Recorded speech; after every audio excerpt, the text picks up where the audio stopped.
Today on the news and why it matters, and the Iranian missile likely shot down the Ukrainian plane by mistake, says a new report. Also, impeachment. Nancy Pelosi is definitely going to send those articles of impeachment over really soon or something. We've got a lot to get into, and it starts right now.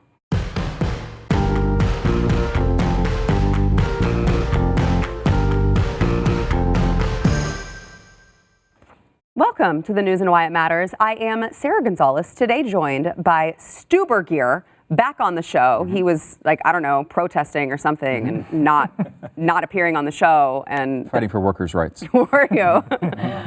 Jason Buttrill, chief researcher of the Glenn Beck program, Jason Buttrill, and also his maiden voyage on the show. We've got Jaco Booyens in the house. He is a filmmaker and president and founder of Share Together. Thank you for being here. Thank you, all of you. I'm honored to be at the round table. Well, I got to tell you, I was so excited when I had no idea that Jaco lived in the DFW area. Yeah. And I was like, you live here? Oh my God. Good things are close to DFW. Yeah, that's what I'm saying. We got a lot to get into. First, we want to thank our sponsor, Patriot Supply. So you never know when some sort of emergency or disaster is going to strike. I think we were listening to Jaco's life story. I think he knows a little bit about that. You never know when some sort of disaster or emergency or something could happen, and you're going to need some sort of food supply. And you can't wait until that disaster happens, because then it's too late. So Patriot Supply has emergency food kits. I'm not a prepper. I know the guy who sometimes sits over here in the chair Stu is sitting in is a crazy prepper. I'm not a prepper, but everyone should have 2 to 3 weeks minimum of some sort of emergency food, right? Yeah, and Patriot Supply, you can just get it all at once in like one box. That's what I have. I'm not a big prepper either, but I've got the couple weeks of food. It's in one box, easy to store. It's there when you need it. Yeah, so you can get a 2-week food kit right now. You can save 40% just this week. You got to go to preparewithglenn.com. Save 40%. It's breakfast, lunch, dinner. Easy, like Stu said, it's in one box, easy storage. I think it lasts like 25 years. So we've got you covered. Preparewithglenn.com. Go there now if you do not have emergency food. Don't wait until it's too late. So that missile, we talked about it yesterday on the show. We covered it on the show. The missile that hit the Ukrainian plane, yeah, it was actually apparently a Iranian missile that, I mean, you got to think someone in the heat of the moment is like, we don't know, what do we do? You hit a button on accident.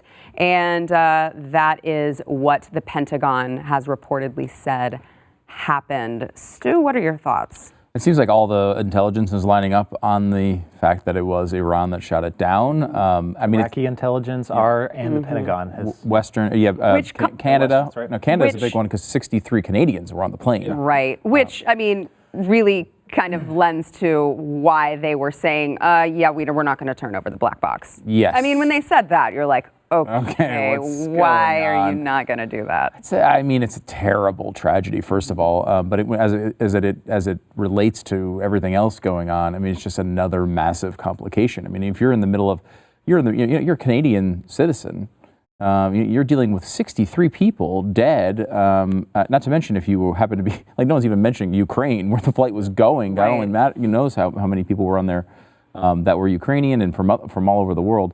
It's completely unacceptable. Like, I mean, oopsies are oopsies, but when you kill 160, 170 people, that is, it's sort of a different level. I'm fascinated by the response by some in the media and some on the left who are kind of giving this take of like, oh, this needless confrontation leads to 160 people lost in this tragedy. It's like, well, first of all, it's not a needless confrontation. Mm-hmm. They were killing our people by the hundreds when it comes to our soldiers. And secondarily, like, it's not just some passing tragedy. This is Iran, this nation that you are seemingly defending a little too often in their leadership, who's responsible for taking down a bunch of innocent people who had no place in this conflict whatsoever. It's not the fault of the conflict. It's the fault of Iran, and they deserve all the blame. Yeah, and if I can, too, just historically, I mean, decades.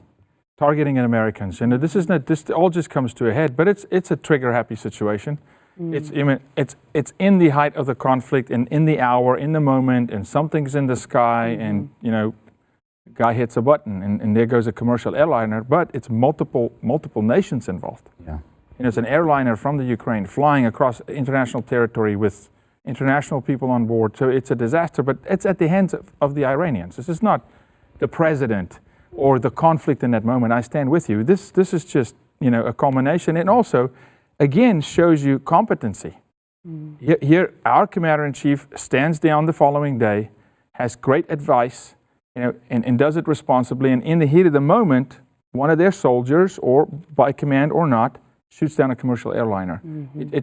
It's just a stark contrast between the two nations and how things are run also. It speaks volumes to me. Jason, I can't grasp why planes were not grounded. Yeah. Why did they have a plane even take off right then at that moment? And not just from Iran. The Iranians should have halted all air traffic in the area as well. But so should the Ukrainians. Yeah. The FAA did it for U.S. planes. Ukraine could have done that for their planes. There was all kinds. I think many of the Gulf states around there, or not Gulf states, but like Turkey and a few other. They were all having planes going in and out, which is just insane.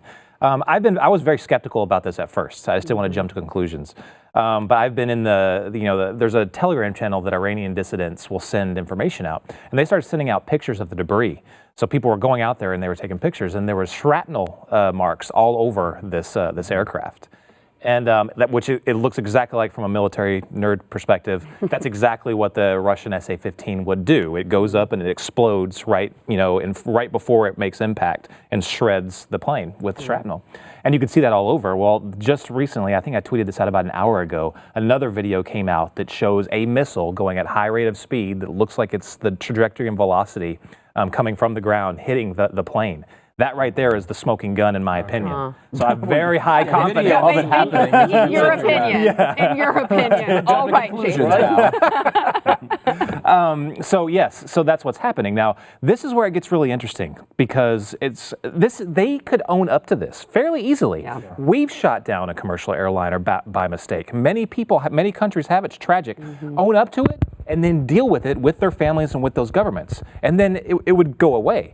That's not what they're doing. Satellite imagery is coming out now where there's bulldozers all over those areas, because they are not only refusing to turn over the black boxes, but they're also, what appears to be, they're bulldozing those areas and getting rid of hiding evidence. Exactly. They're covering this up, and they're concocting this story. So in this cover-up, I think could give the Trump administration some leverage going forward.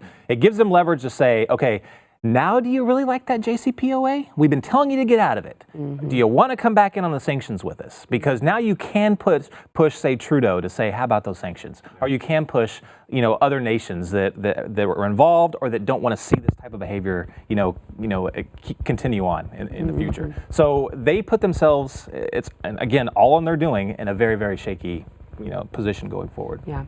Jaco, I saw earlier Chris Matthews had likened the killing of Soleimani to if someone had killed Elvis Presley over here in the United States. What are your thoughts on that? Did he ask the Iranian citizens whether that was their Elvis Presley or not? Come on.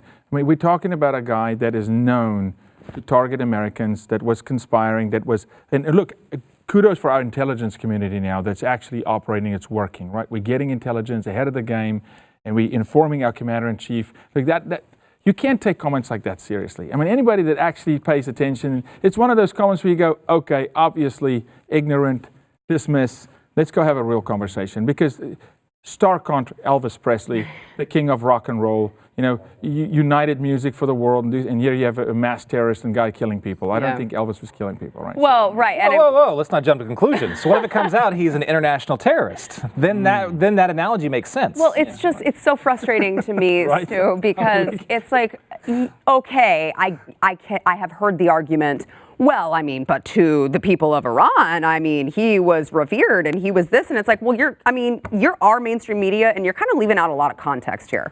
Yeah. Well, look, a large chunk of our mainstream media, they entirely exist to try to make the president look bad and take down his presidency. I mean, that's just blatantly clear at this point. Not everybody, some people did some good reporting on this, but there is a lot of really ideologically powered analysis.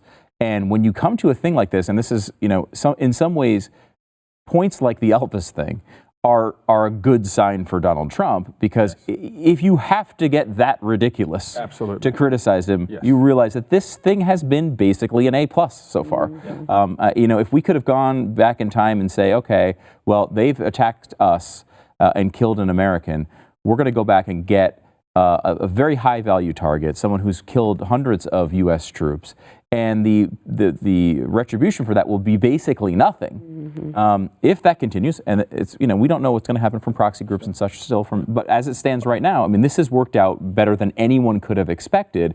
And you can't just go on mainstream media and say, you know what, Donald Trump did a good job with this. That's just not it wouldn't even translate. I think all the cameras would just shut down. It would be like, like a vampire seeing their reflection. Like it would just, everything would just, like they're not capable of it, so they have to go this something. It's reached the level of desperation now on the mainstream media and the left, where they will throw pasta at the wall and hope it sticks. I mean, they'll throw Elvis at you. They'll come and play.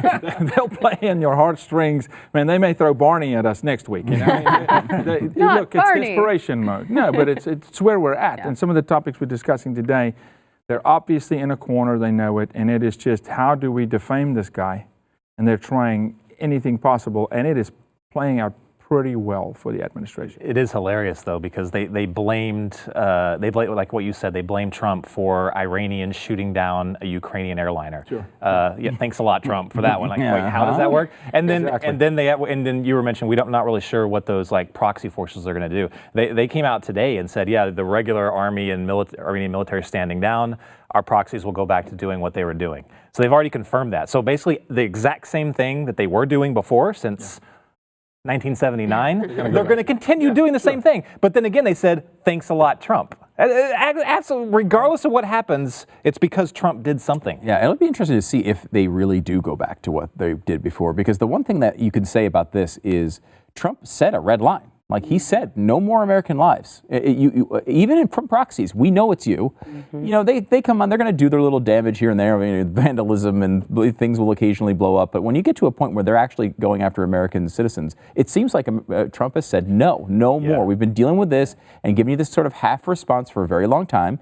And this is over. And this is the thing, is I actually think they're going to be more measured. Of course, they're going to do their stuff. They're going to do their damage. But I think they're going to be more measured in making sure, just like the missile strike, making sure there's no lives lost, because they do. They know. And they were so calculated about that, right? We're going to show you. We're going to fight back. But we're going to make sure we don't actually aggravate you, so you come after us. Yeah. And I think it's going to get interesting, and it all depends on what happens in Iraq. Do our troops stay? Do they leave? Because they're going to have to start fighting other battles in their territory. These groups are going to have to start taking focus off of America, because if our troops leave, their attention is going to move towards Iraq and vice versa. And in the Middle East, it's going to become a different climate. So I agree with you. We'll see. But you never know. Evil breeds evil, and it's unpredictable. I couldn't believe it. I had someone on Twitter, which I know it's a cesspool, so I shouldn't pay attention to anything, but they were like, well, President Trump was the aggressor, and we should be thanking Iran for responding so softly. What? Okay. I was like, we weren't the aggressor. That's everywhere. That's what everyone's saying. They're trying to live in this world. They're taking this where, one when moment. we responded by killing Osama. No backstory. No backstory. They're not talking about that. Why did we do that? Right. Exactly. Oh, because an American citizen was killed and the embassy was raided and burned. Right. Yes. How can you leave that out? Just discard that. Yeah. Discard that. Minor details. History starts Intelligence today. community, discard anything our intelligence community gave our administration. Let's just move with. Oh, right. Not to mention the imminent attack that was about to happen. Exactly. Yes.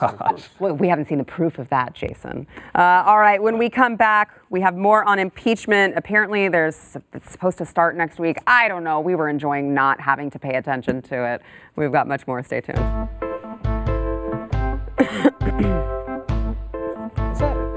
That's in every single thing now. Hey, Happy New Year to you guys who have discovered Keep's hair loss treatment. I say Happy New Year because you are well on your way to keeping the hair you have. And, oh, by the way, 66% of men will even experience hair regrowth with Keeps. Yeah, you get it back. Losing your hair, it's not fun. I get it. It's weird. You don't want to go to the doctor, because I know you men, you don't go to the doctor anyway for anything. You never want to go to the doctor. All right. You can do something about it from the comfort of your own home. You can go to keeps.com/why. They offer the generic versions of the only 2 FDA-approved hair loss products out there.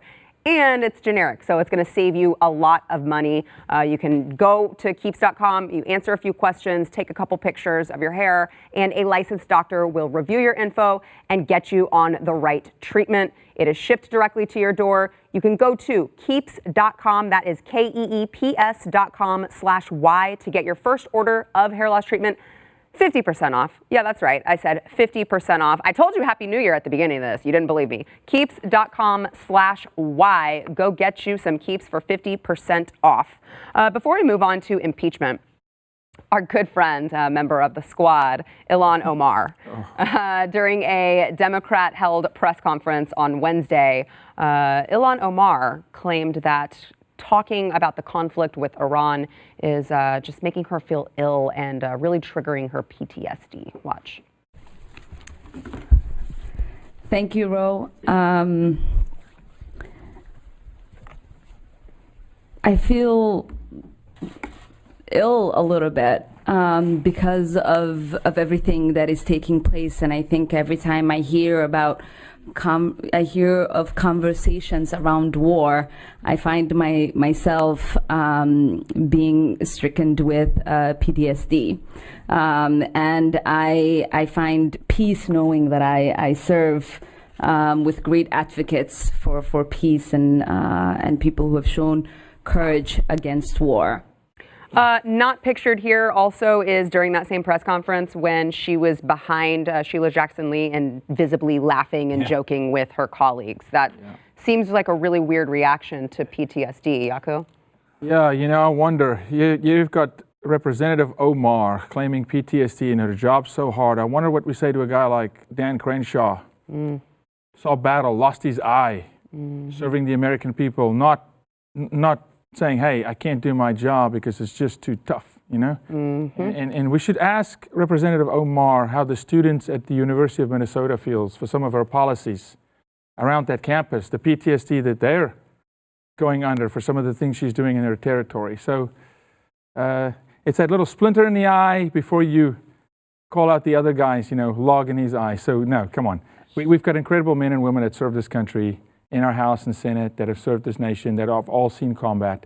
They're warriors and heroes, and that is a sympathy play, 100%. She's so full of crap, man. Not only did it come out when she's laughing and then trying to act like she's totally destroyed over just the mere word of war, but she was also talking about, and this was hilarious, this is when you pick your television up and you throw it on the floor and then bounce on it. Off the balcony. Where she was like talking about how sanctions are also an act of war. Oh, and she doesn't believe in that. Yeah. I'm like, girl, you support BDS. In BDS. What does that stand for? I don't think she knows.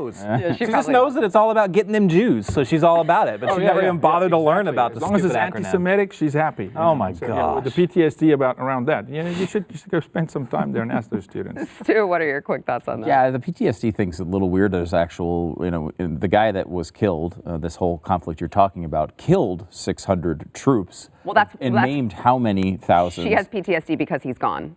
Oh, right. I know, and that's like kind of odd. I mean, she has gone through a lot of stuff in her life, right? Like she came from Somalia, she appeared in a Maroon 5 video, really terrible things. So that could be what she was referring to. Probably. It could be that.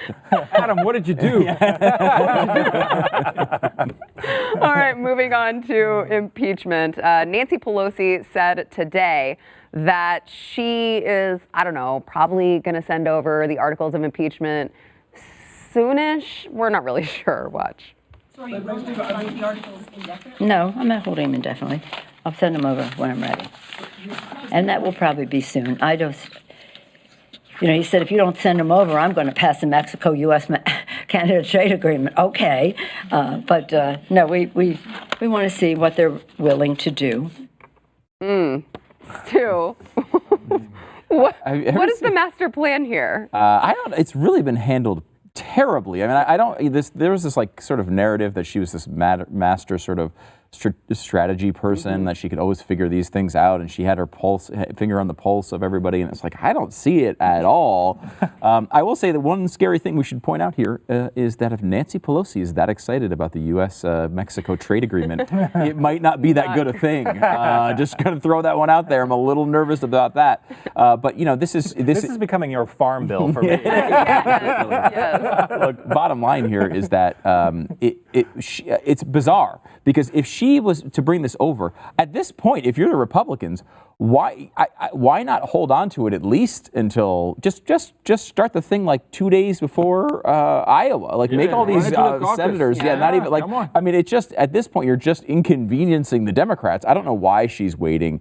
It's strange, but like Bernie Sanders, Elizabeth Warren, Cory Booker, as if he was still kind of running. None of these people can go Amy Klobuchar can't go campaign while this trial is going on.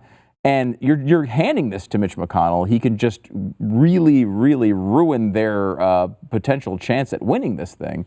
So I'm surprised that she's doing this, but I don't. It doesn't seem like she knows where she's going with it. I think it's a gamble. I think it's the gamble that they've been playing for a little while now, where they know they don't have a case. They know this is going nowhere. And they want to be able to say, look, we had all this information, because all the people on their side are completely convinced anyway. So they want to say, look, we had all this information, but they obstructed it once it got to the Senate. They did not give it a fair, an honest look. So they're like, okay, so that's why we withheld it. We had our demands. We wanted them to do certain things. They refused. We went ahead and sent it. This is what we expected all along. A sham trial, basically. And I think that's why they're threatening to call more witnesses, right? Yeah. Because it's like, well, we had a smoking gun. No, you did not. You called your best first. It failed miserably. And I agree with you, Stu, 100%. I don't think she has any idea how to move forward, where she's at. I think they're treading water at this point. And it is actually playing into the hands of Mitch McConnell, 100%. Because it's delaying it. It looks so bad. The American people are so over this thing. I get calls from South Africa, from London, family members of mine saying, you guys do understand this is good for you, right? No, they see it. The outside, they see through it. It's a sham. This thing is so transparent. So I with you, I think she's in over her head on this one. It feels like it's 12 news cycles ago. I mean, I don't even know if people would even remember what it's about. Tired. Yeah. It's tired. It is. Absolutely. Well, and to your point, Jaco, there is a report that is now out that Democrats really they want to now go back to the House and subpoena additional witnesses, John Bolton, namely. Yeah. They want to subpoena him, and it's like, well, where was all this subpoena talk and going to the courts and doing all this? Where was that when you were doing the actual investigation? Right. Can you even want a do-over? I know the impeachment rules are kind of weird or kind of vague in the Constitution anyway, but can you even do that? They've broken so many rules. Yeah. That's true. But they can go back. The House can, first of all, controls the whole thing. Yeah. But secondly, after the articles have been drafted, they can do more at any time. I mean, they can add to it. They can do whatever they want. And they haven't sent them yet, obviously. Yeah. But they could go back and start another inquiry and go through that and call Bolton, which is, like the reason they're not doing that, it's hard to understand that either, right? Yeah, because he's saying he will testify at least to the Senate. Why wouldn't you go back and do it if you're gonna delay this? Call him. Yeah, I mean, call him. Why not? Like, make him come. Who knows what's going to happen? You at least try it. So we know if they did that, then John Bolton would say, yeah, I'm going to come in. The Trump administration would say, no, you're not. Then would they do what they did before and just say, okay, fine, he's obstructing? Or would they do their job and would they actually go to the court? Well, he's saying, Bolton is now saying that he would testify. So it's not up to Trump. It's up to Bolton. However, he's got two sides saying. But Trump Trump can't stop him from doing it. Like, for example, he didn't want Fiona Hill to be testifying either, but she did. Yeah. They can make the choice on it.